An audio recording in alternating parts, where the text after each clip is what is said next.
เขาคัดเลือกซาเลยสิคัดเลือกตัวไหนเอาไปคั่วให้มันดีที่สุดแซ่บที่สุดแซ่บที่สุดนี่เขาเดี๋ยวเอาอันน่ะ2 ใบ 1 ยอดคั่วครั้งที่1นี่เขาเก็บมาละคั่วก็ละอันน่ะดังไฟให้มันร้อนประมาณเนี่ย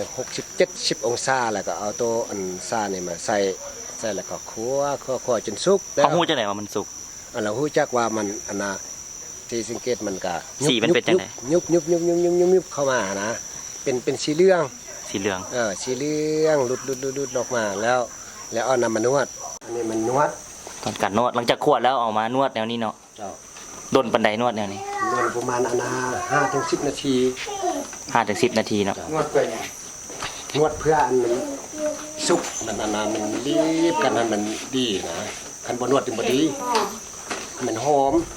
นวดให้มันหอมเนี่ยถึงดีนะคันบ่นวด